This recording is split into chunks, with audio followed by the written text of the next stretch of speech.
Yo, what's up? Welcome back to another episode of The Sauce. First NFL Sunday is officially here. Today's episode is brought to you by Polymarket, the leading information markets platform where you can trade current events, politics, sports, trending topics, all that right on the blockchain. I'll show you in a few minutes at the end of the video how that works. Right now, as I'm recording this, we are currently 6-3 on our college football ticket. Yo, quick update. So we were 6-3 as I was recording that, but we are now 9-4.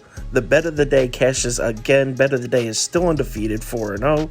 So we're 9-4 with 4 bets remaining. Currently up 4.66 units for the day. Damn. In this episode, Seahawks at Colts, NFL. Let's go. Welcome to The Sauce. The Sauce. The Sauce.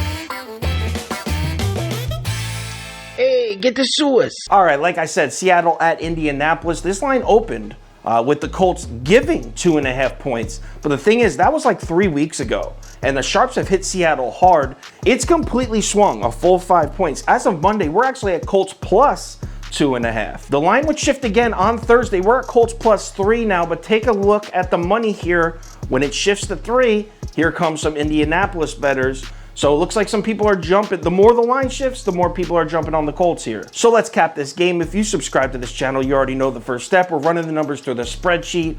According to last year's numbers, the Colts should be favored in this game by 6.8. Is it 6.85? Yes, 6.85. So numbers from last year are saying Colts minus 6.85. Obviously, that's a huge lean on Indianapolis, but again, those are last year's numbers. So let's run through a quick breakdown of this game. And let me start out by saying, I have no idea why so many people are down on the Colts this year. Think about this. Seriously, think about this. Let's put Carson Wentz aside for a second. They have a top 3 defense, a top 3 offensive line. They play Houston twice. They play Jacksonville twice. They have Jonathan Taylor, who could potentially be a top 5, top 3 back by midway through this season. He certainly was the second half of last season. Where are all these losses coming from that people are like, Colts, I don't know, 6-11, 7-10. Where are you seeing 10 or 11 losses with a top 3 offensive line and a top 3 defense? But I'm going to stop right there because this video isn't about the Colts season or win total. This video is about the Colts week 1 game against Seattle. And Indianapolis has a couple key injuries in this game. Eric Fisher isn't playing and Xavier Rhodes isn't playing as well. That's very important. That's corner left tackle. So let's talk game planning here. What is Seattle's defense going to do to try and stop the Colts offense? I'll tell you straight up, they're going to blitz the shit out of them.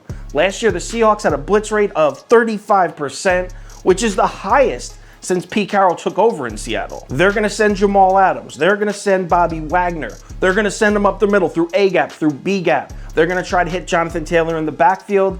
They're going to try to put pressure on the edge on that backup left tackle with no Eric Fisher. They're going to make Carson Wentz uncomfortable. Carson Wentz, by the way, in the last 2 years, horrible numbers against the blitz. So you have a blitzing team against an offensive line that's missing the left tackle and a quarterback who doesn't handle the blitz well. Honestly, I'm sure you agree with me that that is not the best recipe for success as far as Indy's offense goes. But let's talk the other side. What about the Seahawks offense and the Colts defense? What do we got there? Well, the Colts defense, as I'm sure you already know, was good as hell last year, especially against the run. They actually finished the season tied for first, tied for best run defense in the league as far as allowing opponents just 3.8 yards a carry, tied with the Tampa Bay Bucks. So if you're thinking Seattle and Chris Carson are going to come out here and establish some sort of running game, seriously, think again. But what else did we learn about Indianapolis defense last year? We learned that when their pass rush doesn't get there, and their pass rush is okay, it's not bad, but when it doesn't get there, they can definitely be beaten through the air. And by the way, in case you forgot, Russell Wilson plays quarterback for Seattle, and he has possibly the best 1-2 wide receiver punch in the entire NFL.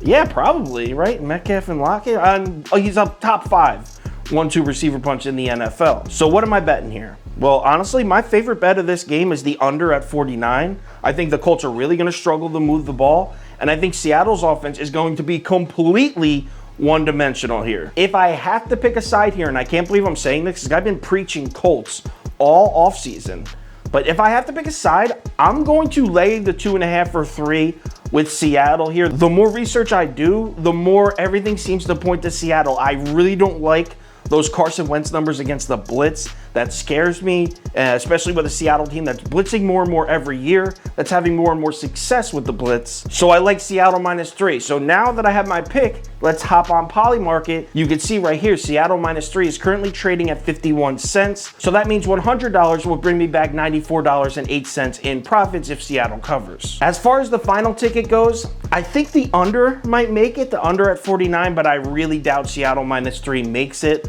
Speaking of which, the final ticket, bet of the day, 3-bet ticket, 5-bet ticket, 7-bet ticket, and the parlay of the day, all posted on KyleKirms.com at 11 a.m. Eastern time. So make sure you check that out before you place your bets. Another thing to check, if anything crazy happens, crazy line movements, injury updates, money shifts, anything like that, I will put it on my Twitter, Instagram story, and Facebook. So check those platforms as well. First NFL Sunday is here. I'm pumped. Let's make some money today. I'll talk to you on Twitter.